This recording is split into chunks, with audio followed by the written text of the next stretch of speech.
Russian officials are telling their public that the battlefield momentum is on their side. In their latest update, Russia says it's making advances in two key towns in Ukraine. Those towns are Pokrovsk in the eastern Donetsk region and Vovchansk in the northeastern Kharkiv region. And tonight, both are at the center of a fierce fight on the ground and a parallel battle of narratives. The picture they are presenting is one of steady progress. Russia's defense chiefs say their troops have pushed deep into Pokrovsk, a city that has been under assault for nearly 2 years and that once served as a crucial logistics hub for Ukraine's operations in the eastern Donbass. They claim their soldiers have raised the Russian flag over the city center and are now mopping up remaining resistance. In the same breath, they say Vovchansk, a border city in the Kharkiv region that has been under near constant attack since 2024, is now fully in their hands. On Russian television and official Telegram channels, maps are shaded deeper red around Pokrovsk and Vovchansk. Senior commanders brief President Vladimir Putin with upbeat language, talking about a front that is moving forward and describing Pokrovsk's capture as a springboard to advance toward the remaining Ukrainian strongholds of Kramatorsk and Slovyansk further north in Donetsk. From the Kremlin's point of view, these towns are not just another couple of dots on a long front line. Pokrovsk has been described repeatedly as a key logistics hub for Ukrainian forces in the east, a rail and road node through which fuel, ammunition and reinforcements flowed toward frontline cities. Vovchansk, on the other hand, sits just a few kilometers from the Russian border. Control there helps Moscow carve out what it calls a security zone designed to push Ukrainian artillery away from Russian territory and create a buffer ahead of the bigger city of Kharkiv. But Ukraine is telling a very different story. Officials in Kyiv insist neither Pokrovsk nor Vovchansk has fully fallen, despite the photos and videos emerging from Russian channels. They say Russian troops have indeed pushed into parts of both cities, but describe the situation as fluid and street by street rather than settled. Ukrainian commanders talk about intense urban fighting and mopping up operations against small Russian groups still trying to hold newly occupied buildings.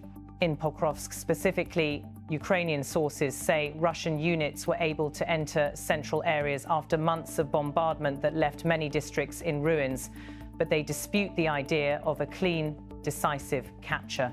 Ukrainian military spokespersons have portrayed scenes of Russian troops raising their flag as staged propaganda, pointing to reports that some of those units pulled back almost immediately when counterattacks began. What is not disputed is the scale of destruction.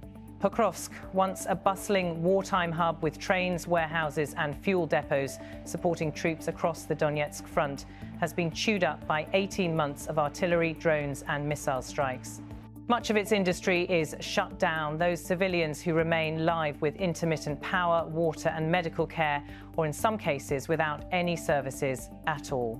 Analysts now describe the city as a symbol of how the war has turned formerly strategic centers into shattered shells fought over for months, then left almost unrecognizable. Vovchansk's story is similar. Fighting there began in earnest when Russia opened a new offensive in northern Kharkiv Oblast in 2024. Since then, the city has been bombarded, largely depopulated, and reduced to blocks of damaged or collapsed buildings. Russia says its latest push has finally secured the ruins and will allow it to expand that northern security belt. Ukrainian officials counter that while the damage is undeniable. Pockets of their forces are still holding out and contesting Russian claims of full control. These competing narratives are unfolding at a highly sensitive moment. As Moscow pushes the story of battlefield advances, Russian President Vladimir Putin is preparing to meet a U.S. delegation in Moscow led by President Donald Trump's special envoy Steve Witkoff and Trump's son-in-law Jared Kushner. The mission: explore a potential peace deal to end the nearly 4-year-old war. Russian officials know that how the front line looks on the map will shape their leverage at the negotiating table. Claiming control of Pokrovsk and Vovchansk sends two clear messages: that Russia can still take fortified Ukrainian positions after months of attritional fighting, and that it is prepared to keep going if talks do not produce terms it finds acceptable. Putin himself has repeatedly framed new battlefield gains as proof that Moscow holds the initiative and can escalate or de-escalate at will. For Ukraine, the timing of these claims is alarming. President Volodymyr Zelenskyy remains in office under martial law and has spent recent days touring Europe, including stops in Paris and Dublin, arguing that any peace must be just and cannot involve surrendering core Ukrainian territory. He has warned allies about the risk of what he calls fake pauses, ceasefires, or partial deals that lock in Russian gains and simply give Moscow time to regroup for future attacks. European leaders, too, are watching the situation around Pokrovsk and Vovchansk nervously. Many already fear that the Trump administration's peace proposals lean too heavily toward Russian demands, particularly on territorial concessions and limits on Ukraine's future military size. They worry that each town that Russia can credibly claim to have taken makes it harder to argue, inside their own countries, that Kyiv should refuse to make concessions. On the ground, the human cost is mounting regardless of who controls which street. In Pokrovsk, residents who stayed through earlier phases of the war describe living in basements for weeks at a time, emerging only to collect water from broken pipes or to cook on open fires when shelling briefly eases.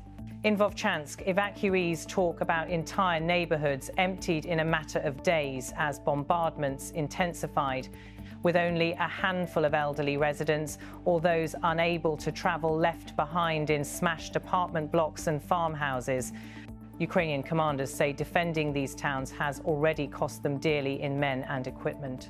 They argue that they have deliberately traded space for time, pulling back from certain districts to avoid encirclement and preserve units for future counterattacks. Russian sources, for their part, acknowledge significant casualties but frame them as the necessary price of what they describe as a historic push to liberate the Donbass and secure Russia's western flank for decades to come. Military analysts outside the region stress that even if Russia eventually consolidates control over both Pokrovsk and Vovchansk, those gains will not end the war on their own.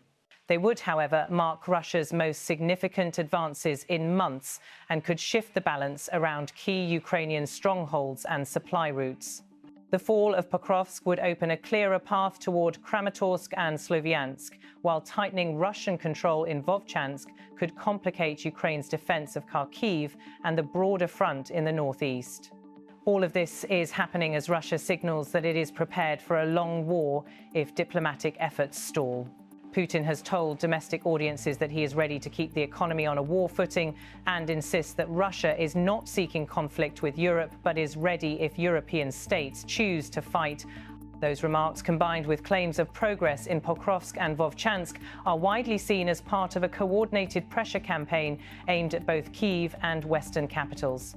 In Kyiv, officials say they are bracing for a new phase of the war, one in which diplomacy and battlefield moves are tightly intertwined.